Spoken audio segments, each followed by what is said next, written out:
ममता बहुत ही सीधी और प्यारी लड़की थी। वहीं सुनील एक सरल और आगे बढ़ने की सोच रखने वाला लड़का। सुनील, बेटा सुनील कहाँ है? अरे जरा एक गिलास पानी तो दे दो। हाँ माँ, अभी आया। क्या माँ, पानी तेरे सर के पास ही तो रखा है। क्या हो गया है, तबीयत खराब है क्या? अरे नहीं नहीं, वो उठने का मन ही नहीं कर रहा था, तो देखा ही नहीं। वैसे क्या कर रहा है? यहाँ बैठ ना मेरे पास। माँ पढ़ रहा था। वो क्या है ना, नौकरी में तो वक्त नहीं मिलता, अब ऑफिस से घर आकर ही तो वक्त मिलता है। अच्छा ठीक है, पढ़ ले जा बेटा। सुनील पढ़ लिख कर और आगे बढ़ना चाहता था, लेकिन माँ की तबीयत खराब देखकर सोचता है कि शादी ही कर ले। कब तक माँ का ख्याल वो अकेले रख पाएगा? तो एक दिन, माँ ये ममता है, मैंने इससे शादी कर ली है। तुम्हारी तबीयत भी ठीक नहीं रहती, तो मैंने सोचा शादी कर लेता हूँ। घर संभालने वाली और तुम्हें संभालने वाली कोई आ जाएगी तो अच्छा रहेगा।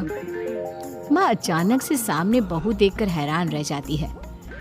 बेटा ये क्या बात होती है? न बैंड, न बाजा, न दहेज, न शगुन, ऐसे कैसे बहू आ गई? माँ तू तो जानती है, मैं नौकरी के साथ पढ़ाई कर रहा हूँ, तो कहाँ से इतना पैसा बचा पाता कि धूमधाम से शादी करता। वैसे भी माँ, लोग तो आकर खाकर निकल जाएंगे, इसलिए बस वैसे ही। माँ जी, मैं आपका ख्याल रखूंगी। वैसे भी ये आगे की पढ़ाई कर रहे हैं, अच्छा कुछ कर गए तो सबके दिन फिर से अच्छे आ जाएंगे। सास को ममता की बात ठीक तो लगती है, लेकिन मन में कहीं ना कहीं लगता है कि कहीं बहू बेटे को लेकर फुर्र ना हो जाए और फिर तो वो रह जाएगी अकेली। बेटा देख, मेरा जो कुछ भी है वो सुनील ही है, और सुनील का भी अब इस दुनिया में मैं ही हूँ और कोई नहीं। क्या सुनील? बिल्कुल माँ, लेकिन आज से ममता भी मेरे जीवन का अहम हिस्सा है, जैसे तू है। सास को बड़ा बुरा लगता है कि उसकी सल्तनत में कोई और हिस्सेदार कैसे हो सकता है। कैसे कोई और उसके 30 साल के बेटे की जिंदगी में अचानक से आकर बराबर का हिस्सेदार बन सकता है। देख बहू, मैं भले थोड़ा बीमार रहती हूँ, लेकिन इसका मतलब यह नहीं कि घर की चीजों में मेरा कंट्रोल खत्म हो गया है। मैं आज भी इस घर की रानी हूँ, समझी? बेटा सोचता है कि ये माँ को अचानक से क्या हो गया। कल तक जो माँ कहती थी कि जिंदगी का कोई भरोसा नहीं, वो अचानक से जंग के मैदान की झांसी की रानी कैसे बन गई? माँ क्या हो गया है? सब ठीक है ना? अचानक कैसी बात कर रही हो? ममता का आज पहला दिन है, स्वागत करो उसका। आसपास की आंटियों को बुलाओ, नई दुल्हन की मुंह दिखाए करवाओ। खैर, सास होने का फर्ज निभाती है और बाद में एक सहेली के साथ बाहर निकल जाती है। क्यों री बताया नहीं कि बेटे का ब्याह कर रही हो? वैसे तो सारा दिन हम ही में घुसी रहती हो। अरे मुझे भी तो अभी पता चला, यूं अचानक सर पर लेकर आ गया। कहता है बहू है माँ तुम्हारी। अब इसको भी इतना ही मैं प्यार करता हूँ जितना तुझे करता हूँ। लो जी, ये क्या बात हो गई? क्यों इतना प्यार करता है? अरे माँ का प्यार तो ज्यादा होता है। अब उसको तो कोई दूसरा पति मिल सकता है, लेकिन तुम ही बताओ, क्या माँ की ममता किसी और की हो सकती है? ना जी ना, बेटे को समझाओ ये बात। अरे क्या समझाऊं, मुझे तो खुद ही समझ में नहीं आ रहा कि क्या हो रहा है। जो बेटा कल तक माँ माँ करता था, अचानक से बीवी बीवी का राग आलाप रहा है। देखा, उसकी बीवी ना सुंदर और जवान है। सुंदरता के आगे तो एक से एक नहीं टिके, तो तेरा बेटा किस खेत की मूली है? सास को भी समझ में आ जाता है कि बहू की सुंदरता के आगे माँ का प्यार किसी काम का नहीं। उधर बीवी, ए जी, अम्मा जी सहेलियों को छोड़ने गई थी, अभी तक आई नहीं, हम देख आए क्या? अरे रहने दो ना, आ जाएंगी। कहाँ जाएगी, उनकी आदत है, एक बार जाती है तो पूरी पंचायत खत्म करके ही आती है। अच्छा ही है, खाना वाना खा कर गई होगी। छोड़ो ना, घूमेगी तो खाना पचेगा, नहीं तो ऐसे ही खाट पकड़ लेगी।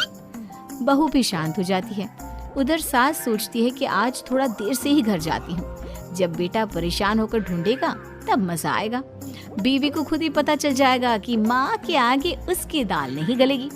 लेकिन वहीं दूसरी ओर घर पर, ए जी, माँ जी अभी भी नहीं आई, हमको तो घबराहट हो रही है कि क्या करें, जाकर पता करें किसी के घर। अच्छा, कहाँ जाओगी ये भी बता दो। पहला दिन है तुम्हारा इस घर में और एक ही दिन में मोहल्ला छानोगी क्या? हाँ, तो आप भी तो नहीं जा रहे हैं ना, हमको फिक्र हो रही है। अरे यार, ये रोज का है अम्मा का, खाओ और सो जाओ। बस फिर क्या था। बेटा बहू खाना खाते हैं और कमरे में सोने चले जाते हैं। उधर जब सास को कोई देखने नहीं आता तो वो हार कर घर आ जाती है, जहाँ वो देखती है कि सारे घर की लाइट्स बंद है। सास को गुस्सा आता है, बहू, ममता बहू कहाँ हो? लेकिन सारे दिन की थकी बहू को ऐसी नींद आती है जैसे किसी ने भांग की गोली खिला दी हो। वो तो नहीं उठती। उठकर आ जाता है बेटा।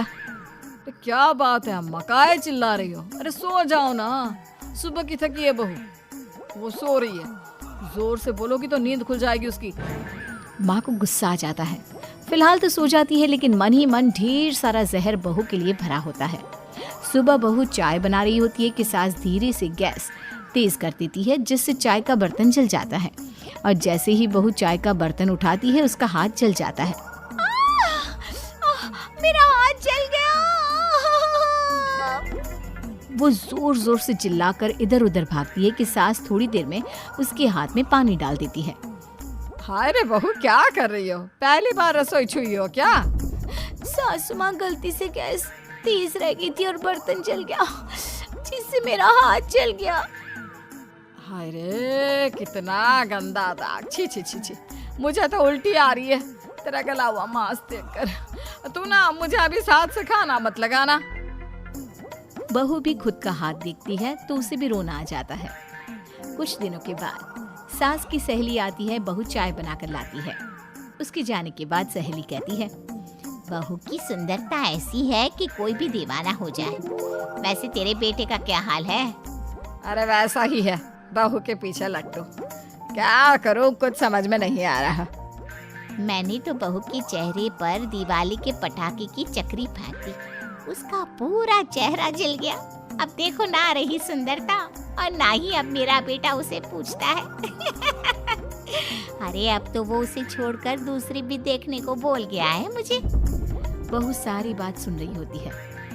आंटी एक बात बताइए, क्या भरोसा है कि दूसरी सही आए और आपके अनुसार रहे? देखिए आंटी, मेरी सासू माँ को गलत बात सिखाने की जरूरत नहीं है। हमारा परिवार साथ में खुशी से रह रहा है। देख बहू, मेरी सहेली की बेइज्जती ना कर, वही अच्छा रहेगा तेरे लिए, समझी? बहू नहीं मानती है। वो बार बार उनकी सहेली को घर से निकल जाने को कहती है। तभी सास की सहेली पास के चूल्हे से लकड़ी लाकर बहू के चेहरे पर लगा देती है। बहू जोर जोर से रोने लगती है। अरे ये क्या कर दिया? मैंने कहाँ किया, ये तो तूने किया। तू ही नहीं चाहती थी कि बहू बेटी के साथ रहे, भला मैं क्यों करूँगी?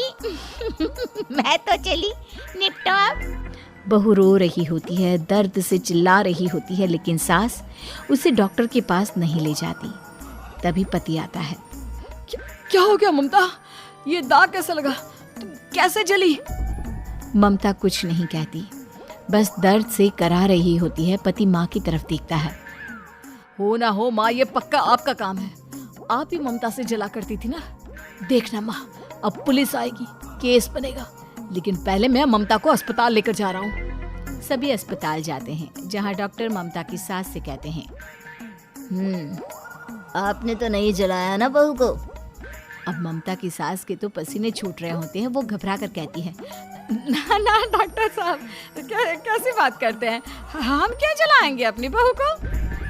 डॉक्टर ममता के पति से पूछते हैं, देखिए, क्योंकि ये ससुराल में जली है तो मामला पुलिस का बनता है, तो आप पहले पुलिस को बुलाइए, तभी इलाज पूरा होगा।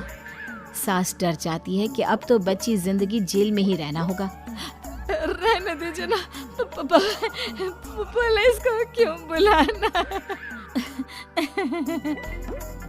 सारी हंसी खत्म हो जाएगी जब पुलिस के डंडे पड़ेंगे। बहू को जलाना भले ही बहुत आसान हो, लेकिन उसके बाद सारी जिंदगी जेल की हवा खाना। सास डर जाती है। पुलिस आती है। पास लेटी दर्द से करा रही ममता स्टेटमेंट देती है। तो क्या हुआ था? कैसे जली आप? ममता पास खड़ी सास को देखती है। बेटी बताओ, कैसे जल गई तुम? ओए, काका का किरण वाली शाहरुख, चुप, बिल्कुल चुप। सास चुप। सभी इंतजार करते हैं कि ममता क्या बोलेगी। जी मैं खाना बना रही थी, लकड़ी उड़कर मेरे ऊपर गिर गई और मैं जल गई। सास बहू की बात सुनकर रोने लगती है। देखा माँ, कितनी समझदार है ममता। ये चाहती तो, हाँ बेटा, ये चाहती तो मैं आज जेल में होती। मुझे माफ कर दे। मैं आगे से अभी कभी ऐसा नहीं करूंगी। बहू के साथ मिलकर रहूंगी। मुझे माफ कर दे।